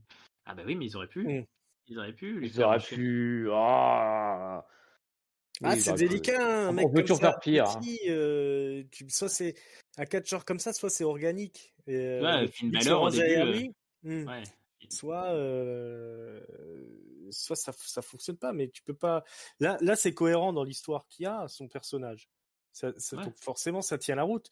Mais sur le long terme, là, il a déjà enquillé pas mal de défaites. Ouais. Si ça reste en mode baby, alors t'as toujours moyen de le faire tourner. Hein, il peut devenir heel assez rapidement. Bah, il Mais faudra. Hein. en l'état, pour moi, après cette histoire-là, il va falloir qu'il parte sur autre chose avec lui. Ce sera s'il décide de le conserver aussi longtemps à l'antenne, sachant que derrière, il y a pas l'air non plus d'avoir, enfin, il a pas l'air d'emporter les foules quand même. Hein. Non, bah c'est le début. Vu, Après, vu par rapport à l'entrée qu'il a eu, tu vois, quand il a débarqué, où ils l'ont posé tout de suite en Ouais. superstar, où ça a quand même popé pas mal quand il est arrivé dans le public. Enfin, je trouvais que ça c'était bien mené, mais c'est assez casse-gueule si derrière tu l'envoies dans une histoire comme ça, où il est finalement que le personnage d'une histoire qui fait très série télé, quoi, plus que catch, quoi. Mais que ça pourrait être lui, que ça pourrait être n'importe qui, en fait. C'est le truc, c'est C'est ça que. aussi, ouais. Alors, C'est faudra là, il y mettre, a si aucun son truc qui est gimmick, propre à. ouais. L'histoire a commencé avec Gargano, elle pourrait finir sans lui, que ça changera rien, en fait. Si son gimmick c'est Johnny Wrestling, ça colle pas, tu vois, parce que là c'est Johnny, je faisais partie de The Way, Johnny beau-père de Loomis, je sais pas quoi, qui fait des manigances, c'est un peu. Ouais, je sais pas, je trouve ça moins casse-gueule que s'ils étaient partis sur un truc Johnny Wrestling à espérer qu'ils fassent des matchs de 10 minutes ou de 15 Après, minutes à chaque après ils fois. le font sur personne, finalement, ça. Hein, parce que Mm. tu vois, tous les nouveaux là qui vont de NXT, je sais pas si c'est une volonté ou c'est parce que justement on a peur que ça marche pas, mais ils sont quasiment tous cornaqués par un mec ultra établi, quoi. Quand tu vois tout qu'on a les Butch là, et compagnie qu'on a foutu à Sheamus, là, Ouais. le Miz il s'est comme tapé Ciampa, donc Gargano et Loomis, Les trois à tu les gérer, laisses ouais. pas trop là, Yoskai et Dakota Kai que tu refoules à Belé, Mia que tu refiles à AJ Styles. Il les laisse pas traîner. Enfin, t'as aucun qui arrive comme une star en fait quand t'arrives de NXT. C'est vraiment Bah tant mieux, je trouve. tu t'arrives Ouais. et c'est pas plus mal parce que de toute façon ce sont pas des stars. Et c'est pour ça d'ailleurs qu'ils sont pas montés. Hein, je pense moi, c'est parce que ils avaient moins de potentiel à exploser que des Finn Balor et compagnie qui eux ils montaient, c'était directement the next big thing quoi. Eux c'est plutôt c'est ceux qui n'arrivaient pas à monter comme les Candice LeRae, enfin toutes les autres personnes qu'on a citées, ceux qui stagnaient NXT, où tu dis, où NXT finalement il sortait pas tant que du lot que ça. Hein. Ce Gargano, ok, il a fait des bons trucs. Et moi qui ne l'aime pas, la fin de The Way était comme plutôt sympa, même s'il a encore fait pas mal de merde au début. Mais n'empêche qu'à aucun moment tu te dis c'était la star de NXT. Enfin, pas pour moi en tout cas. Et quand il était champion, il y a quand même eu toute la rivalité avec Ciampa, Aussi. tout ce qui était c'était dit Ciampa, ouais, jusqu'à la Ciampa, trahison ouais, de Ciampa et tout mais ça, ça reste mémorable. Après, c'est sûr qu'après c'était un petit peu, ce qui a suivi, c'était difficile de rivaliser et que ça s'est passé un peu avec le passage à la télé, etc. C'est un pilier quand même. Mais c'était, ouais, non, il a quand même fait les belles heures, les dernières belles heures d'NXT, même, ouais, j'ai comme envie de dire. Natalia là, dans le roster féminin, quoi. C'est un pilier. Bon. Ouais. Non, en fait, l'incohérence, c'est le fait aussi de l'avoir fait débarquer comme ça dans son premier truc, avec ce truc de star pour après leur filer au milieu de Leur l'histoire mettre à avec sa place. mais on verra, après on verra ce que l'avenir nous dira, mais Exactement. L'avenir est parfois plein de surprises, les amis. Qui aurait cru que cette fin de show finirait comme elle a fini? Papy, si on t'avait dit, on t'aurait dit quelqu'un est fou, cette personne est folle si elle me dit ça, n'est-ce pas? Ah oui, là c'était Ah ouais, le ringside impossible. pareil, tu aurais dit cet homme a bu plus que moi oui. Non, voilà. c'est pas possible ça, mais Voilà, j'en ai pour ça. déjà vu, mais c'est rare. Voilà. Et oui, parce que ce main event, c'est Seth Rollins qui revient à faire son Open Challenge. Il l'a dit, il y en aura un, il y en a eu un. Il tient ses promesses, Seth Rollins. Donc voilà, c'est là d'ailleurs qu'il tape la promo. Il nous dit qu'il est là depuis 10 ans. Très Maintenant, babyface, ouais. Babyface, il nous dit tout ce qu'il peut nous dire qu'il est là pour être. Voilà, c'est le titre, effectivement. Ringside, tu l'avais spoilé un petit peu plus tôt, mais il nous rappelle, voilà, maintenant, ce titre US, c'est le titre qu'il va falloir aller chercher, que tout le monde va vouloir à Monday Night Raw. Et le moins qu'on puisse dire, c'est que il a tenu ses promesses. puisque donc il défie un Open Challenge, et là tout d'un coup sur l'écran on voit arriver Mustafa Ali. Alors on sait pas pourquoi il n'est pas arrivé directement, il était peut-être lui aussi en train de pisser ou en train d'aider le chauffagiste. Il dit hey gars, tu veux un Open Challenge? Ben attends, c'est moi. Et puis tout d'un coup il disparaît de l'écran et on entend qu'il se fait tabasser. Merde, qu'est-ce qui se passe? Qui arrive? Ben, c'est Bobby Lashley qui débarque et qui dit vas-y, moi si je suis plus champion US, c'est de la faute de Brock Lesnar, ça y est, je l'ai tabassé, et c'est de la faute de Seth Rollins, je vais aller le tabasser. Bon, il y a Mustafa Ali qui revient un petit peu, mais qui se fait projeter dans les caisses. Alors lui, on l'en verra plus, c'est sûr. Là, il s'est fait enterrer pour le coup. Et Bobby Lashley débarque. Rollins, on sent qu'il n'avait pas trop prévu ça. Il commence à avoir un petit peu la trouille pour son titre US, sauf que Bobby Lashley est tellement en colère, on reste là dans vraiment l'ambiance de ce qu'il y a eu à Crown Jewel, qu'il attaque Seth Rollins à l'extérieur, il le passe à tabac sur la table des commentateurs, il l'envoie dans le poteau et tout. Les arbitres arrivent, les officiels les séparent, c'est le bordel. Voilà, Bobby Lashley il détruit complètement Seth Rollins.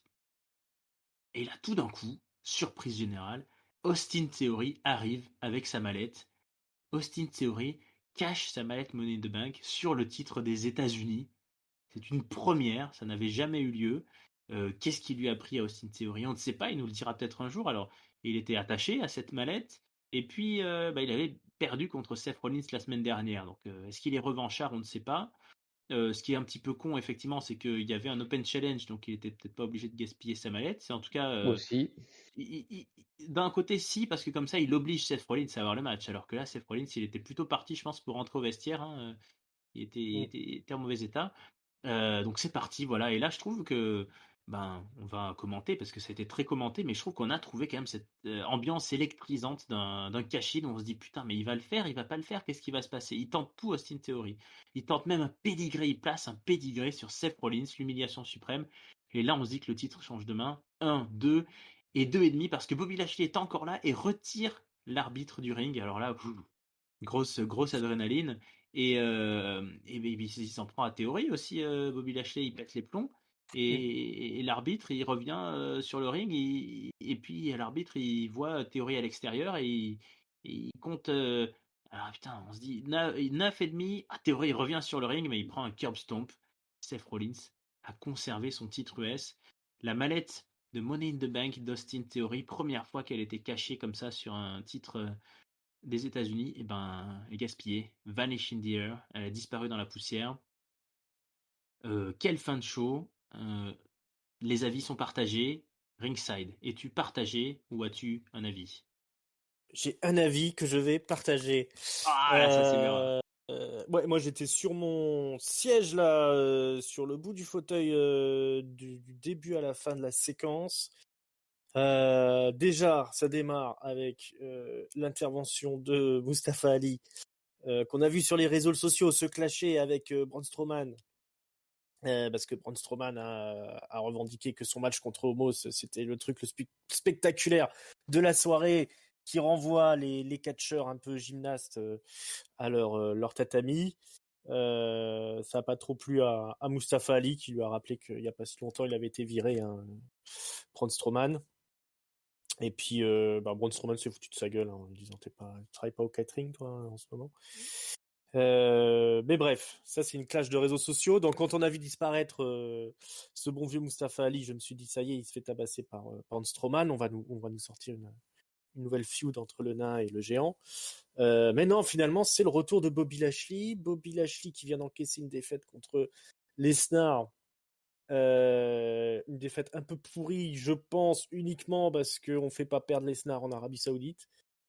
Du moins uniquement contre quelqu'un comme Roman Reigns, quoi.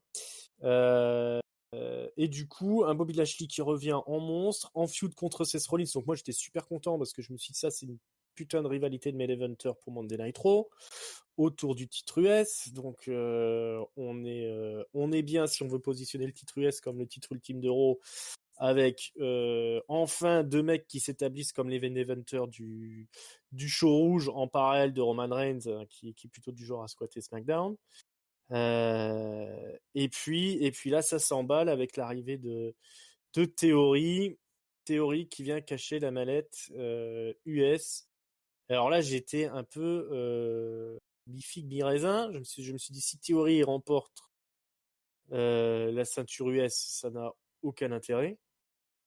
Donc je croisais les doigts pour le voir perdre face à Rollins et ça a enchaîné les near fall, ça a enchaîné les fautes pistes jusqu'à ce que Bobby Lashley revienne dans l'histoire et qu'il massacre Theory, mais alors d'une manière absolument sublime. D'ailleurs, il y a eu la meilleure promo de Bobby Lashley ever, hein, face caméra là.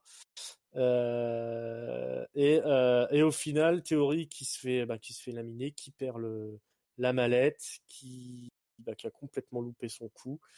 On a Bobby Lashley qui est repositionné comme un monstre.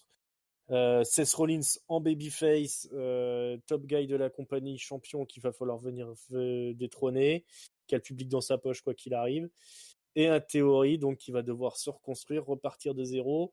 Et enfin, on est débarrassé de la mallette qui servait à rien, puisque de toute façon, tant que c'est Roman Reigns aux commandes, y a pas de place pour la mallette.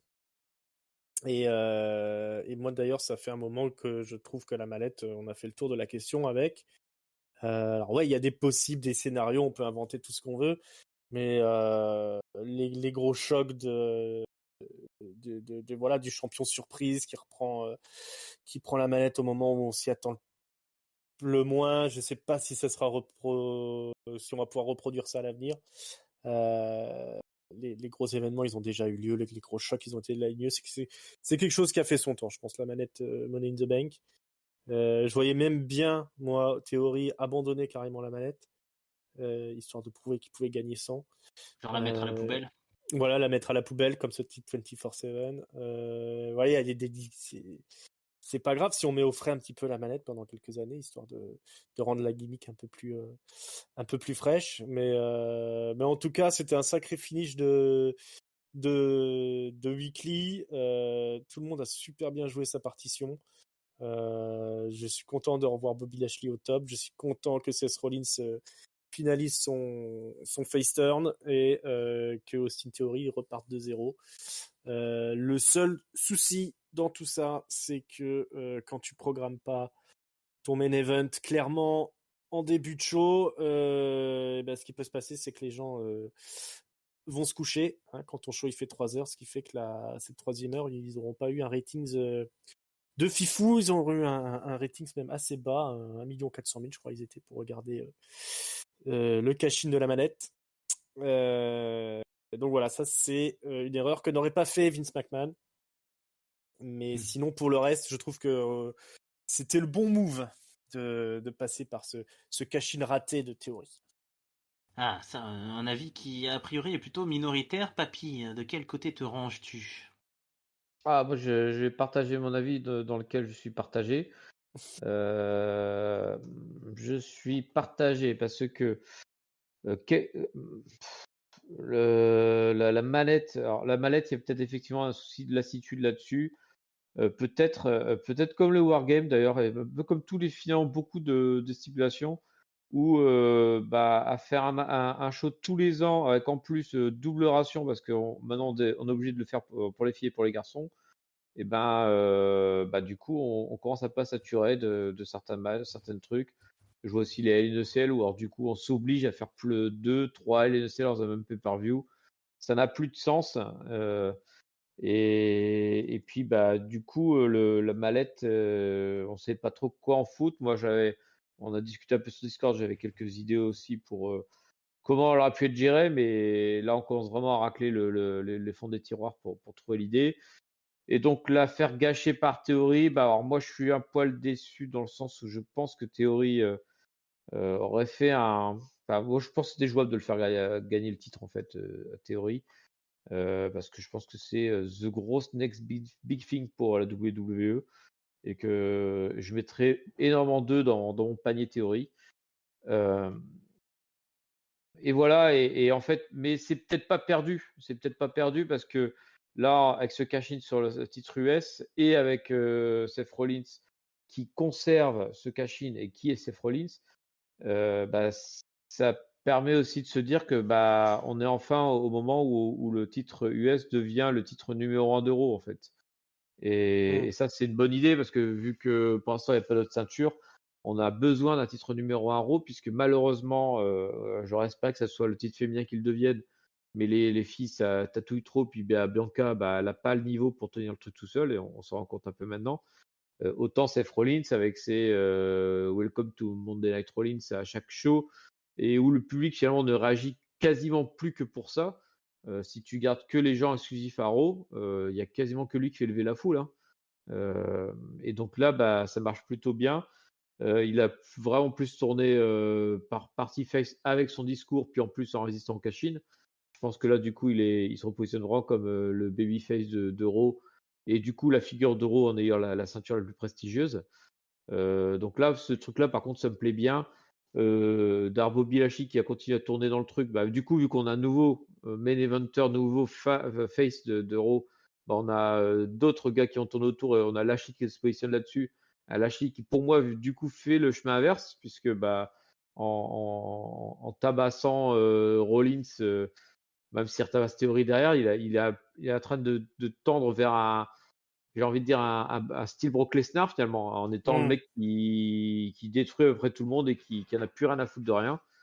Et puis il nous restera donc du coup, ouais, c'est ça, t'as le bon Seth Rollins, t'as la brute Bobby Lashley, t'as le truand Austin Theory qui a essayé de cacher, qui s'est planté, et qui du coup peut-être à l'issue de ce cash-in raté, prendre la place d'un des top heels, tel un jeune Randy Orton qui serait prêt à tout pour s'imposer, qui va peut-être aller chercher le titre, du coup, le suprême qui sera le titre US. Enfin, voilà, je pense que s'il la joue comme ça peut être sympa. Moi, je garderais vraiment ces trois-là comme les trois leaders de Raw, et je construirais toutes mes émissions autour d'eux. Là, le fait qu'on ait Rollins et au milieu de show et en fin de show, je trouve que c'est très bien, parce qu'il faut qu'on ait un fil rouge, et du coup, vu que c'est Rollins la tête d'affiche, il faut que ce soit lui qu'on voit tout le temps. Et du coup, voilà. Donc, on a quelques affiches, là, quelques gars. On parlait du gros tas de low card qu'on s'est tapé pendant tout le show. Ces gars-là, c'est pas la low card. Ces gars-là, c'est l'avenir. C'est les grosses têtes d'affiche. Et mettez vos billets dessus. Mettez le temps d'antenne dessus. Et puis, il y a moins qu'on se régale quand même.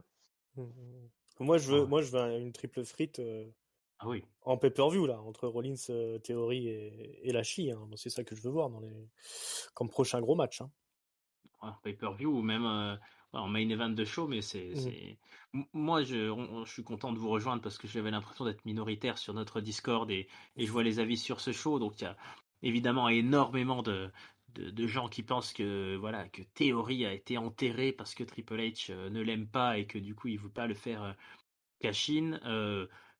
Comme toi, Papy, il y a tellement de possibilités. Il aurait très bien pu dans 2 mois, 3 mois, 4 mois, 6 mois caché sur Roman Reigns ou autre chose, même si à partir du moment où Roman Reigns était champion, c'était quand même très difficile d'envisager que le petit Theory réussisse un cash-in. Moi, j'oublie pas qu'il a que 24 ans et qu'il a déjà fait des choses assez incroyables. Pour moi, déjà, le gain du Money in the Bank après avoir gagné le titre US, c'était énorme. Alors, vous me direz, pour les fins analystes diront, ça c'était de l'époque de Vince, mais maintenant on attend de voir ce qu'en fait Triple H. Moi, je trouve qu'il n'a pas perdu depuis en prestige. Hein. De toute façon, c'est un heel jeune et tête à claque, donc il perd souvent. Il perdait souvent hein, à WrestleMania contre Pat McAfee. Il a perdu, hein, les gars. Il a pas gagné. Donc, pourtant, c'était Vince McMahon. Donc, je trouve qu'il est tout à fait dans ce rôle presque de jeune mise aussi. Tu disais jeune Randy Orton, mais il a un peu ce côté A-lister. A-lister, hein, c'est ça, son truc A-Town Down. C'est un peu le. Donc, moi, je pense que là, avec ce qui s'est passé, il en prend pour plusieurs semaines de main event, sans souci. Il va se reconstruire, il va être énervé, il va être frustré. Je suis sûr qu'il va nous faire de très bonnes choses.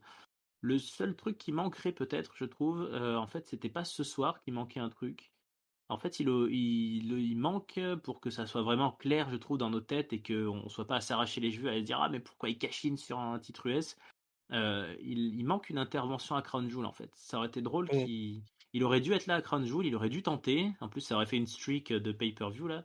Il aurait dû prendre sa grosse praline contre les Samoans et tout ça. Tiens, il aurait dû essayer d'arriver là quand il y avait Solo Sikoa, et il se serait pris des gros super kicks.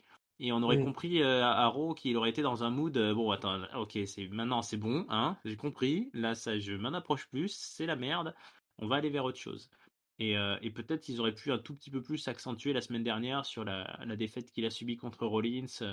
un truc un petit peu vénère ou je ne sais quoi. Mais moi, je trouve que ça, y a pas besoin d'aller chercher une lecture trop compliquée, hein. Le titre US, il Mm. l'a eu. Seth Rollins, voilà, il l'a déjà affronté. Cashin, pourquoi pas et l'exécution, moi j'ai trouvé ça vraiment, ouais, vraiment, bien fait, quoi. J'étais tendu sur mon siège là à me dire: «Putain, qu'est-ce qui se passe? Il gagne pas, il le near fall là de Bobby Lashley qui retire», ça m'a vraiment fait penser au near fall de Clash of the Castle avec Solo Sikoa, c'était un peu le Mm. même, «Oh putain, ah encore un truc». Donc pour moi, c'est une réussite. Je trouve que vraiment, en plus, ça fait sens avec ce qui a été dit. C'est la prophétie de Seth Rollins, hein, c'est de dire ça va être le titre le plus énorme. Et puis, ben, en une soirée, ils sont 4 ou 5 mecs là, si on compte Ali aussi. Voilà, ça y est, il y a une espèce de grande arène là où tout le monde se met sur la gueule. Donc c'était plutôt réussi. Et quoi de mieux que ce choix-là pour confirmer cette réorganisation. Après, Théory est très jeune, je suis d'accord avec Papy, il lui arrivera plein d'autres trucs, je suis pas du tout inquiet pour lui. Ils sont même capables de lui faire gagner 2 fois d'affilée le Money in the Bank, hein. Ça me choquerait pas l'an prochain qu'il le Oui, récupère. ce serait tout à fait possible, hein, Donc, effectivement. tout est encore possible. Mm. Alors, faut pas non plus partir dans le grand optimisme, on n'en sait rien, mais enfin, je n'ai rien vu ce soir qui me fait dire oh bah Théory, putain, ça y est, voilà, enterré par Triple H, le pauvre gars, il est fini. Enfin, s'ils avaient vraiment voulu l'enterrer, on sait que ils auraient vraiment fait autre chose. Mm. Ils auraient fait, bah, à mon avis, s'ils avaient vraiment voulu l'enterrer, ils auraient pas fait ça. Ils auraient fait une tentative de cash-in contre Roman Reigns, foiré, et puis hop, on aurait passé à autre chose. Et ça aurait été le truc le plus attendu et le plus inintéressant, entre guillemets, du cash-in. Alors que là, il y a eu un truc, quoi. On s'est dit, putain, il tente un truc, le titre US, on l'oubliera pas, celui-là. On l'oubliera Mm. pas, ce cash-in. Et moi, ça m'a plu. Si tu veux enterrer un gars, tu le mets pas à l'antenne, hein. Oui, il y a ça aussi. C'est la règle, hein. Quand tu pushes un gars, c'est que tu le mets à l'antenne, c'est que tu lui donnes du temps d'antenne. Donc si Mm. vraiment il voulait enterrer Théory, je crois bien que Théory, on n'en entendrait plus parler, hein. Mais cette mouvance là des fans qui sont en train de chaque semaine de nous sortir des histoires comme quoi Triple H veut enterrer ce qu'a fait Vince McMahon avant lui et enterrer les favoris de Vince McMahon. C'est quand même un peu ridicule, quoi. Ça fonctionne pas comme ça, hein, la WWE. D'ailleurs, il y a rien qui prouve que Triple H a la même manière de gérer Monday Night Raw et compagnie de manière aussi, comment dire, Despotique. despotique que Vince McMahon, hein. C'est pas du tout sûr qu'il ait le même emploi du temps. Il a ses problèmes, on sait qu'il sort de problèmes cardiaques, donc à mon avis, il est pas là H24. Il doit déléguer bien plus que Vince à l'époque, hein. D'ailleurs, ça se sent dans les segments qui sont écrits. On voit bien que Triple H, lui, il jette pas les scénarios le lundi matin en arrivant, quoi. Donc, c'est pas Triple H qui va s'amuser à enterrer des mecs sur qui ils ont parié depuis des mois, des années, voire parce que tout ça, faut quand même voir que c'est des gars quand Du ils sont NXT formés aussi. à NXT, etc. C'est-à-dire que c'est des mecs qui ont mis de l'argent dedans. Donc ouais, peut-être Vince, lui, il en avait rien à foutre et il pouvait changer d'avis du soir au matin. Mais clairement, ça va pas être le cas de Triple H qui a déjà sorti le chéquier pour embaucher tous les mecs qui avaient été virés à l'époque. Donc là, je pense qu'on est vraiment dans une ère où tous les catcheurs auront leur chance à un moment donné ou à un autre, encore bien plus que ce n'était le cas avec Vince McMahon, Donc, oui, où ils avaient quand même plusieurs possibilités à chaque fois de se refaire, hein, malgré ce qu'on pouvait raconter sur le vieux Vince, hein. La WWE, t'as des occasions, t'en as à foison. Et clairement, même d'un point de vue scénaristique, on voit bien que la théorie, c'est pas enterré, il touche le fond pour repartir, hein, de toute façon. Mm. Après, faut pas qu'il donne de trop toute de façon, chance, Triple il y H, en quand a même, bien hein. quelques-uns que Triple H ne doit pas trop aimer. Pardon? Ouais. C'est l'école des fans pour l'instant, hein. Tout le monde a eu le temps en tête quand même, hein. J'ai pas vu de mec Ouais. Ah, complètement bah, il y en a saqué deux, par trois. Triple H, hein. Bah, il y a Mm. Virman, quoi, qui a disparu. Ouais, voilà. Oui, Il y a Et Virman et Virman, le titre. il a peut-être pas de les gros monstres, projets, les monstres de effectivement. foire, hein. Et encore, Euh, Homo, c'est toujours là. Comment il s'appelle Shanky, Oui, bah, tous c'est mal les. barré pour lui. Jinder Mahal aussi, apparemment, il a pas la cote, quoi. Mais C'est c'est Les pas. dommage. Reggie. Mm. Reggie. Non, mais c'est, enfin, effectivement, pour rebondir là-dessus, enfin, on sait que le catch, la vérité du jour n'est pas celle du lendemain. Et là, d'autant plus à cette époque bon, et on peut pas nier qu'il y a des changements internes, mais on voit bien qu'il y a quelques semaines, les fans de catch disaient que notre ami Baron Corbin avait disparu, était enterré. Mm, Et puis, ben, finalement, mm, on voit bien que c'était juste, on préparait un truc. Et là, je pense que on nous prépare un truc pour théorie sans souci. exactement. Voilà, et c'est là-dessus que nous finissons donc ce Monday Night Raw historique dans la belle ville de Trifouille sur Pennsylvanie-les-Oies. Mm. Ringside. Je t'avais laissé la parole pour SmackDown, je te laisse la parole pour ce mot de la fin. Est-ce que tu peux me donner ton top, ton flop et ta note, s'il te plaît? Alors, mon top, je vais le donner au main event, qui était, comme tu disais, ça va rester historique. J'ai expliqué en long, en large et en travers pourquoi j'ai kiffé ce moment. Mon flop, eh bien, alors je pourrais le donner à Nikki Cross qui arrive pas à viser la poubelle, mais ça va fâcher Irem, notre grand patron, donc je ne me le permettrai pas, qui est quand même un grand ami de Nikki Cross. Donc je vais donner mon flop à l'absence de Kevin Owens. J'espère C'est qu'il longtemps sera ça. là. Ouais, j'espère qu'il sera là vendredi pour SmackDown, pour être présent au Survivor Series. Parce que là, sinon, on est parti pour avoir un Survivor Series encore sans Kevin Owens. Et je ne comprends pas pourquoi on nous prive de Kevin Owens. Alors, j'ai entendu des rumeurs comme quoi ils ont mis de côté une rivalité qu'ils avaient prévue avec Sami Zayn, évidemment.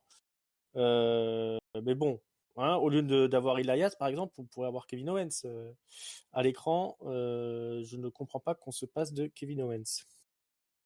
Et ma Voilà. note, je vais mettre un bon 4 hein, pour le finish qui était magnifique. Il y a eu quelques bons matchs, quelques croisements, des trucs qui changent. On est en train de replacer les bonnes personnes aux bons endroits. J'espère que on va concrétiser ça la semaine prochaine, honnêtement. Eh ben écoute, hein, une note enthousiaste, papy. Je pense que je serai un poil moins enthousiaste, mais ça sera pas étonnant. Mon top, je le garde pour le main event aussi, parce que je ne vois pas ce que ça pourrait être d'autre, en fait, dans ce Monday Night Raw, puisque, en fait, ça donne vraiment la piste d'avenir qu'on souhaite pour ce Raw, c'est d'avoir enfin une tête forte et Mm. plus avoir cette espèce de truc moyenasse qui dure 3 heures. Le flop, donc du coup, j'avais pioché dans ce qui était moyenasse et qui a duré les 2h30 hormis le main event. Je vais le donner à Elias, voilà, qui est Ouais, Elias, qui mort m'a fait peur. vivant. Mm. Mort Voilà. vivant, Elias, comme tu dis. Et ma note, je vais donner une note d'encouragement parce que j'ai quand même, effectivement, la fin. En fait, s'il n'y a pas la dernière demi-heure, j'aurais saccagé le show parce que C'est c'était sûr. plat comme pas possible. La dernière demi-heure, si c'est ça la piste d'avenir de Raw, là ils tiennent quelque chose. Donc du coup, je donne un 3,5. Mais faut vraiment capitaliser là-dessus, quoi. Faut pas juste se garder un quart d'heure de bien dans le show et 2 heures, trois quarts de platitude. Ouais. Ah, si le main event la semaine prochaine, c'est Elias contre Riddle, ça va pas aller, quoi. Il Ça n'a pas l'air faut. parti pour. Ce sera Ouais. les filles pour Alors, changer, ils ouais. alternent. Ou alors les filles. Ah ouais, alors là, on va. Oh putain, si on se tape encore les filles en main event. Non, merci. Bon, on verra bien, parce qu'il y a quand même un Wargames à écrire côté mec, là, donc il va bien falloir commencer à un moment donné. Ouais, ça c'est Euh, pas faux non plus. Hein. Mais écoute, moi je vais donner mon top au main event aussi, hein, on va dire unanimité pour ce main event. Le flop, écoutez, moi je vais peut-être le donner. Ouais, je sais plus trop en fait. Moi j'ai eu vraiment un ressenti différent, mais je vais détailler un petit peu plus tard. Allez, je vais dire peut-être mon flop à Riddle qui a interrompu le show. J'aimais bien l'intensité que prenait la discussion entre le Mmh. New Day et les Usos. Agace Flash un peu Riddle. C'est vrai que Ouais, cette entrée est pourrie. Hein. Ouais, ouais. franchement. Donc, allez, désolé Riddle, mais c'était pas. On aime te voir dans des moments un peu rigolos comme ça, casser un peu la tension. C'était rigolo quand il a interrompu Roman Reigns là, c'était assez sympa, mais là c'était Mmh. vraiment gratuit.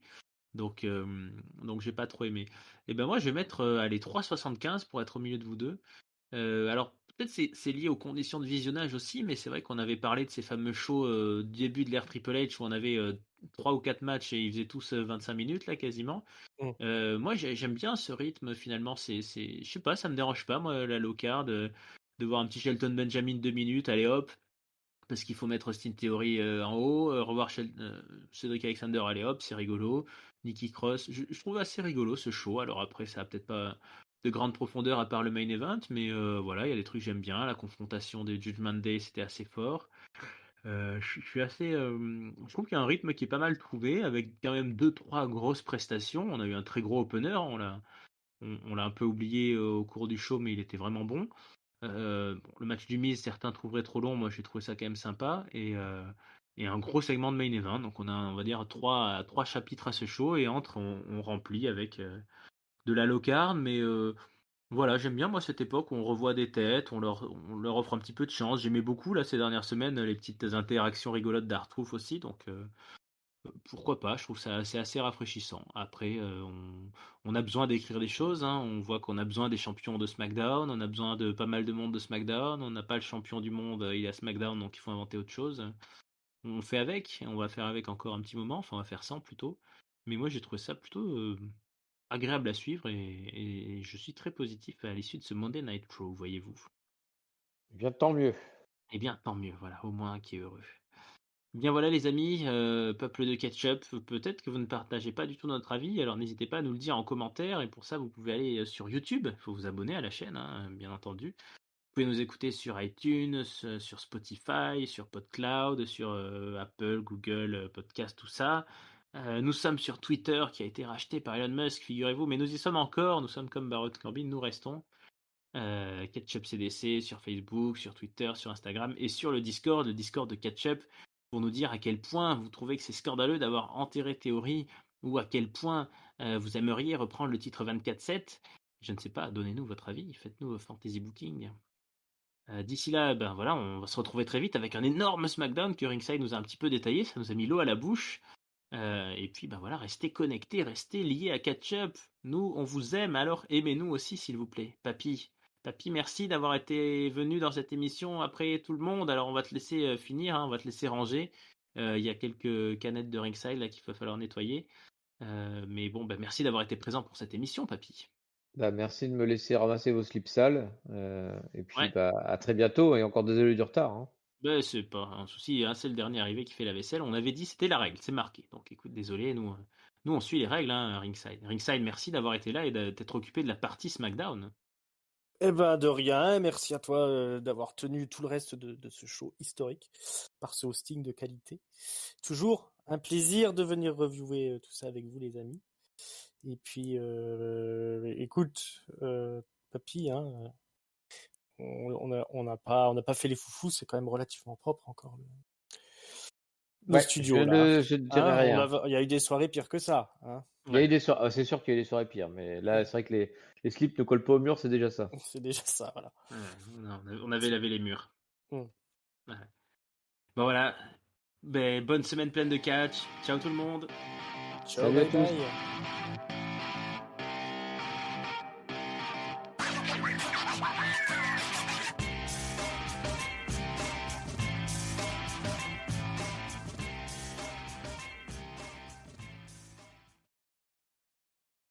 Bah, alors, comme ça, vous avez parlé de SmackDown. C'était bien, j'ai pas regardé. Nous non plus. Ah, bah, ça explique beaucoup de choses. Je suis un excellent acteur.